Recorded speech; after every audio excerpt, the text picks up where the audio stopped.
Ogun ajo Marioni sewa. O Abedeju oro. Ogun ajo Marioni sewa. Eu amarei o. Ogun ajo Marioni sewa. Abedeju oro. Ogun ajo Marioni sewa. Eu amarei o. Ogun ajo Marioni sewa. Abedeju oro. Ogun ajo Marioni sewa. Eu amarei o.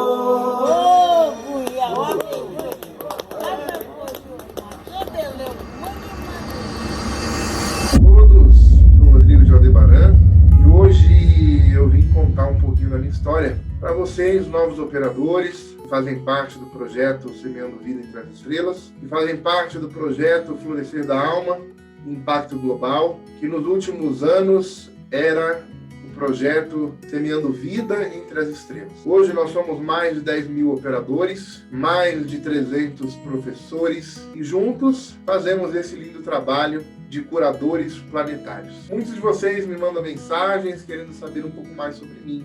Eu já contei essa história no livro Mesa Quântica Estelar, Semeando Vida entre as Estrelas, mas vou relembrar alguns pontos aqui e vou falar um pouquinho mais sobre mim, para que a gente possa estar mais próximo e vocês me conhecerem um pouquinho mais. Bom, gente, essa jornada ufológica, essa jornada de contatado, ela começa mais ou menos 9 anos atrás, quando eu ainda estava em um momento muito difícil da minha vida. Mas eu vou ainda mais longe. Essa história ufológica na minha vida, ela começa há muitos anos atrás. Contatos espirituais multidimensionais com comandantes estelares se dá desde a época de 1960, ainda com a minha bisavó. Contatos com os comandantes, por intermédio do comandante Ashtar, em 1960, se dava pela psicofonia, através de minha bisavó. E ali começam, então, os primeiros contatos. Os meus tios, na época, eles pregaram o evangelho com firmeza, acreditando que aquele ser era um obsessor.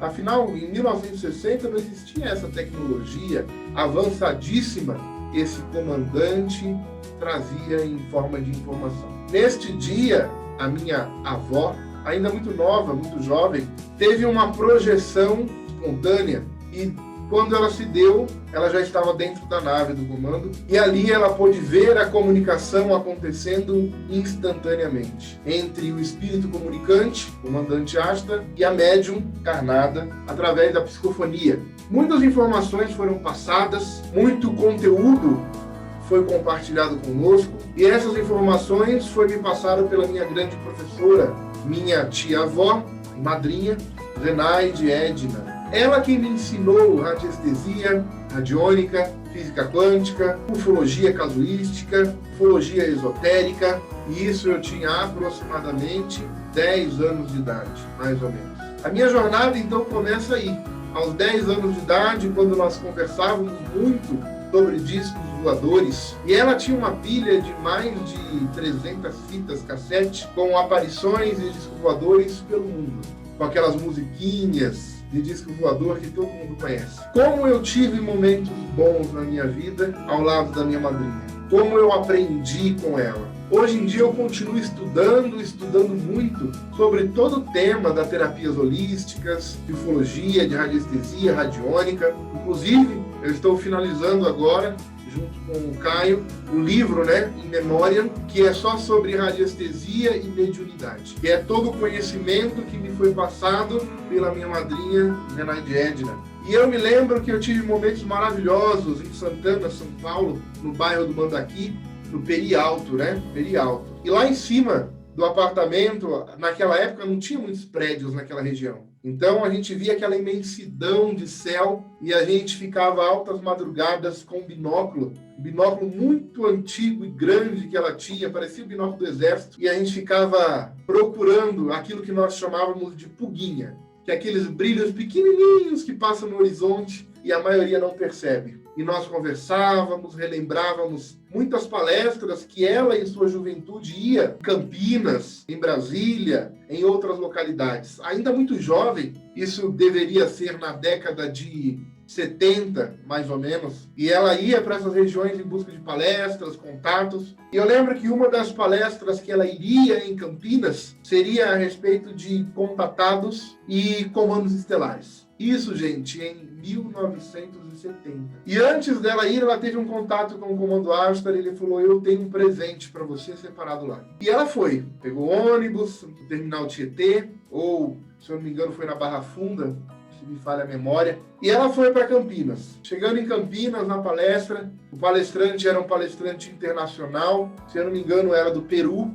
e com tradutor, e falando, e palestrando, falando sobre comandos, e em determinado momento ele fala: você, então ela me contando, né? E eu devia ter 10 anos de idade, eu com o olho arregalado, nossa, quanta informação, quanta coisa bacana, e ele disse: você, vem aqui que eu tenho um presente para você. E ele tira um colar que era feita com uma pedra de meteorito no formato de uma nave, e ele dá de presente para ela esse colar e diz assim: o comandante mandou te entregar. E ela se emocionou muito e eu me emocionei também na hora. Eu com 10 anos eu nem sabia muito bem o que era tudo aquilo, eu não tinha noção do que era a ufologia, os comandos estelares, mas eu via ela com tanto conhecimento, com tanto carinho, né? Falando dos comandantes, falando de Sananda Jesus. E eu lembro que aquilo para mim era uma grande aula. Eu tinha muitos problemas familiares, eu vivia em meio à violência, às drogas, à bebida. E estar com ela, na casa dela, para mim era um refúgio. Era a fuga que eu tanto buscava para ter paz, mas eu não imaginava que era a base e o alicerce que estava sendo construído para que hoje eu fosse o Rodrigo de Aldebaran. Eu cresci acreditando que para vencer na vida ou você tem sorte ou você tem talento. E os anos se passaram e eu percebi que você não precisa nem de sorte nem de talento. Você precisa de paciência para construir o seu eu. E a cada curso, a cada palestra, a cada conversa, a cada experiência adquirida ao longo dos irmãos que nos assistem, tanto espirituais como encarnados que passam na nossa trajetória, são eles que nos dão as ferramentas necessárias para que a gente possa construir o nosso eu. E eu não sabia, mas eu estava construindo o meu eu. Eu estava construindo não só uma personalidade, mas eu estava construindo uma essência, que seria base para uma grande missão. Eu não sabia o que eu ia ser da minha vida. Eu ia para a escola para comer ou para dormir. Tamanho o desequilíbrio, problemas e dificuldades, situações que eu passava. Então a escola para mim era uma fuga e uma necessidade. A fuga para que eu saísse dos meus problemas e a necessidade porque é ali que eu me alimentava. Eu sou filho de uma enfermeira que se aposentou após 35 anos de trabalho na Santa Casa de Misericórdia de São Paulo, na Santa Cecília. Foi ela que lutou e se esforçou para sustentar ele e meus irmãos, mas todo o dinheiro que ela conseguia de um lado, as drogas levavam por outro lado, a violência levava por outro lado, a violência no lar, né? Através de uma outra pessoa. E teve uma época da minha vida que eu não tinha mais esperanças. Afinal, eu não tinha mais a minha madrinha para que eu pudesse falar sobre radiestesia, radiônica, magia, mediunidade, espiritualidade, esses temas que a gente tanto gosta. E quando ela vem desencarnar, há mais ou menos 11 anos atrás, eu me perco. Eu me perco porque eu perdi a base, eu perdi o chão, eu perdi meu alicerce. E quem é que não passa por isso, né, com a morte de um ente querido? A morte do corpo físico. Nós estudamos sobre espiritualidade, nós falamos sobre mediunidade, a vida após a morte, mas quando isso nos pega de surpresa e traz aquele impacto, nós esquecemos desse conteúdo teórico temporariamente. Foi isso que aconteceu comigo. Temporariamente eu esqueci desses conhecimentos que me foram passados. Eu estudo o Evangelho do Lar desde cedo, o Livro dos Espíritos, o Livro dos Médiuns, o kardecismo, desde cedo, porque a minha família ela migra entre dois mundos, o mundo do kardecismo e o mundo das religiões de matriz africana, como a Umbanda e o Candomblé. Então eu sempre migrei entre dois mundos espirituais através da religião, através da filosofia espiritual. Então, por um lado, eu tinha a religiosidade, matriz africana, Umbanda e Candomblé, herdada dos meus ancestrais. Por outro lado, eu tinha uma visão científica e espiritual, que é a filosofia de Kardec, onde eu estudei muito, me dediquei muito e fiz todo o desenvolvimento ali, e me deu a base para que eu seja quem eu sou hoje. E quando ela desencarna, 2 dias depois, a minha filha Marina nasce. Nós acompanhamos ela por mais de um mês internada, e ela desencarna. 2 dias depois, minha filha nasce, e eu fico com aquela miscigenação de emoções, e eu me afasto de tudo. Eu me afasto da ufologia, eu me afasto da radiestesia e radiônica, eu me afasto dos meus guias e mentores, e vivo uma vida normal. Um certo dia, um pastor evangélico chamado Amaury Florencio, ele começa uma construção do lado da minha casa. Ele era pedreiro. E ele fala, olha, estou precisando de um ajudante. Na época eu estava desempregado, eu falei, opa, beleza, vamos lá. E começo a ajudar esse pastor. Para minha surpresa, eu ajudei ele por 30 dias, mais ou menos. E nesses 30 dias nós tivemos manifestações físicas e espirituais, através da ectoplasmia. E a gente pegava areia e falava sobre espiritualidade. Pegava pedra e falava sobre espiritualidade. Ele falava daquilo que ele conhecia, eu falava daquilo que eu conhecia. Nós fizemos uma amizade muito bacana, que se prolongou até os dias de hoje. Somos amigos ainda, apesar da distância, somos amigos. Resumindo um pouco essa história, eu me inicio dentro dos caminhos evangélicos protestantes, e a minha evolução dentro da igreja foi muito rápida. Estudei a teologia, fiz bacharel em teologia, e nós conversávamos muito sobre isso. Estudei muito o Pentateuco, falamos muito sobre o povo judeu, o hebreu, a Cabala, nos aprofundamos muito dentro do tema de angiologia, e tivemos muitas experiências juntos também. O tempo passou, alguns anos passaram, quando eu menos percebi, eu estava na frente de uma igreja junto com ele, onde nós fundamos essa igreja juntos, eu e o pastor Amaury, fundamos a igreja, Igreja Missionária Missões Maná. Era uma igreja renovada e não pentecostal. E ali nós fundamos essa igreja juntos, abrimos essa igreja, primeiros fiéis chegaram, e foi nesse momento que as manifestações ufológicas, espirituais, de seres multidimensionais, alguns espirituais, outros encarnados em outras dimensões, em outros planetas, começaram a se manifestar. Existia um lugar que a gente chamava de monte. Todo evangélico sabe o que é um monte. É um lugar afastado no meio do mato ou de uma mata, onde nós oramos na madrugada. Aqui é o caminho onde nós passamos chegar aqui é a Pedra Grande, que é o local onde nós oramos, para Deus abençoar a vida das pessoas. Estamos levando aqui os nomes, né, das pessoas, para que o Senhor derrame a bênção sobre a vida delas e a nossa também, né? O caminho é longo, temos mais ou menos ainda 1h30, né? Ou 2 horas de caminhada, e vamos buscar a bênção lá. Estou levando essas 2 aqui, né, para poder encher de água, para nós bebermos, para chegar até o local de oração onde Deus vai receber os nossos clamores.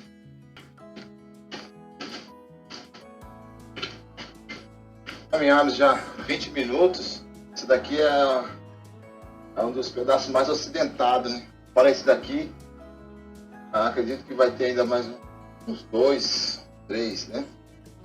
Mas tudo em prol da obra do Senhor e confiando, né, que Deus vai honrar. O nome de Jesus é poderoso, Ele vai nos ajudar.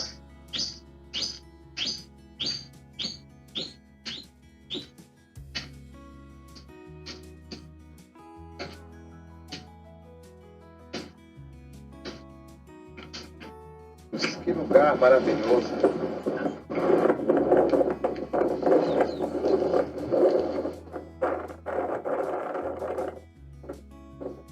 Tudo aí que está vendo, né?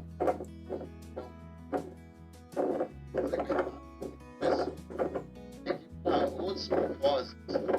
É igual ao nosso propósito, né? Orar a Deus, clamar o Senhor, a vida das pessoas, né? E levamos 2 horas para chegar até aqui, né? De onde deixamos tal veículo, né? Deus. Aí 2 horas de caminhada e orar. Mas depois para voltar, 1h40 minutos, está descendo, como tempo. Mas Jesus é poderoso e vai nos dar a vitória, né? A paisagem é linda, como eu disse, lugar assim, para esse momento, né? E vou ler uma palavra da palavra do Senhor. E ali estávamos nós orando e as bolas de fogo começavam a surgir no céu. Ele dizia, é um anjo.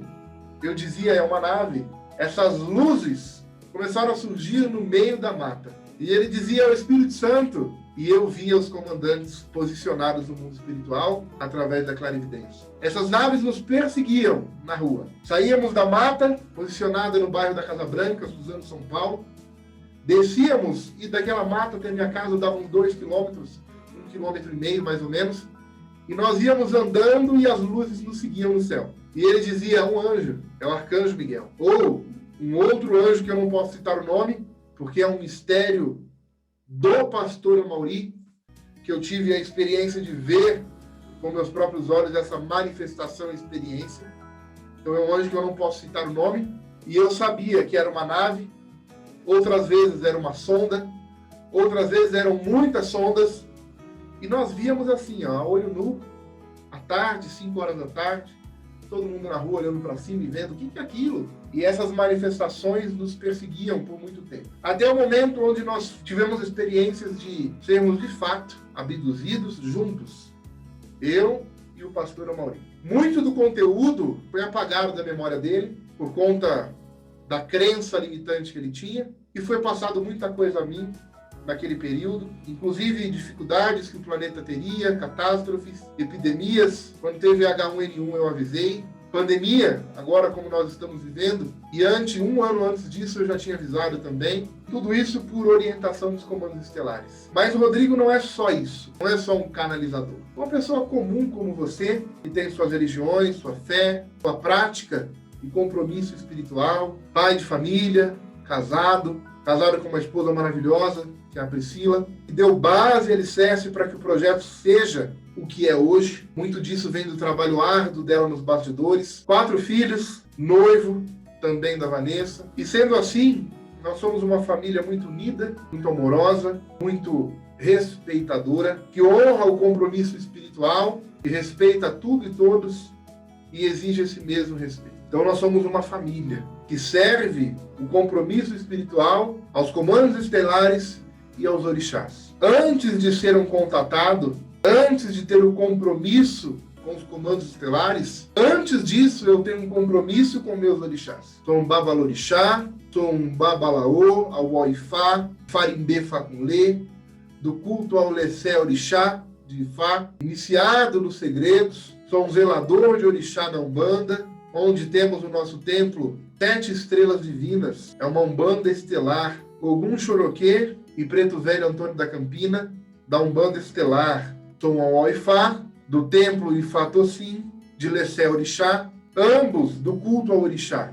O meu compromisso nesta encarnação se divide em 2 mundos, o mundo dos orixás e o mundo dos comandos estelares. E trazer essa linguagem entre esses 2 mundos é entender que ambos são co-criadores universais. Os meus orixás são co-criadores universais. Consciências estelares que co-criam vida e planetas por onde eles passam e que foram percebidas neste planeta como a própria manifestação da natureza. Eu tenho a honra de ser filho de 2 Oguns. Ogum Choroquê, dentro do nosso culto de Umbanda, e de Gum, o primeiro Ogum, dentro do culto de Lessé Orixá. E assim nós seguimos essa jornada e essa missão, apresentando ferramentas para vocês. Tanto do lado espiritual, de Orixá, onde nós ressignificamos e atualizamos esse conhecimento dentro da radiestesia, radiônica e física quântica, através da mesa radiônica, Umbanda estelar. Trazemos esse conceito da escrita estelar dentro dos comandos espirituais e estelares que nos assistem. Nós temos muitas ferramentas dentro do nosso projeto e muitas ferramentas ainda virão, como o Tarô Quântico Estelar, que já está pronto. Só estou aguardando permissão para o lançamento. Outras mesas ainda virão, mas para isso nós precisamos de pessoas empenhadas nesse bom projeto. E estar dentro desse projeto é ser confrontado e desafiado todos os dias, porque nós estamos lidando com vidas. E eu nunca imaginei prosperar tanto nesta vida como eu prosperei, como eu prospero e como eu ainda vou prosperar. Estar dentro do projeto Florescer da Alma é florescer financeiramente também. E eu tenho orgulho de fazer parte da vida de milhares de pessoas que mandam mensagens para mim todos os dias dizendo: Rô, através da mesa quântica estelar, hoje eu tenho uma vida próspera. Hoje eu pago meu aluguel, hoje eu comprei minha casa, hoje eu comprei meu carro, hoje eu sustento a minha família, meus filhos, hoje eu faço uma faculdade, hoje eu pago outros cursos internacionais. E tudo isso através do carro-chefe que é a mesa quântica estelar. Milhares de pessoas falam isso para mim todos os dias. A melhor parte de prosperar é saber que junto com você, seus irmãos prosperam. Então, ver pessoas hoje batendo 100 mil, 500 mil, 800 mil no ano, é ter a certeza que você está num caminho certo, num caminho de luz, num caminho de prosperidade. E nós vamos continuar em frente, com novos livros, com novos projetos. E para explicar um pouco mais desses projetos, eu gostaria, no próximo vídeo, de falar o que é necessário para ser um mestre. O que de fato é necessário para ser um professor. Como se dá essas análises? Quando é que esses professores se tornam mestres? Eu falei um pouquinho só sobre mim, sobre a minha família, sobre a minha esposa Priscila, sobre a minha noiva Vanessa, somos sim um trisal. Falei um pouquinho sobre meus filhos, falei sobre a minha maior inspiração referente à espiritualidade, que foi a minha grande professora e a minha Iá de Xangô, a minha Iá Lorixá, minha Iá Lorixá de Xangô. Foi a minha maior inspiração, foi a minha maior professora e moldou o meu caráter para que hoje eu me tornasse Rodrigo de Ogum Choroquê, Babá e Farimbê Facunlê, do culto Alessé Orixá, e o Rodrigo de Aldoibarã, que vocês conhecem. Compartilhei um pouquinho só dessa jornada e agradeço a muitas pessoas que ajudaram a que eu tivesse a oportunidade de me construir e ser quem eu sou hoje. No próximo vídeo nós vamos falar sobre mestres, professores, operadores e essa relação com os comandos estelares. Gratidão!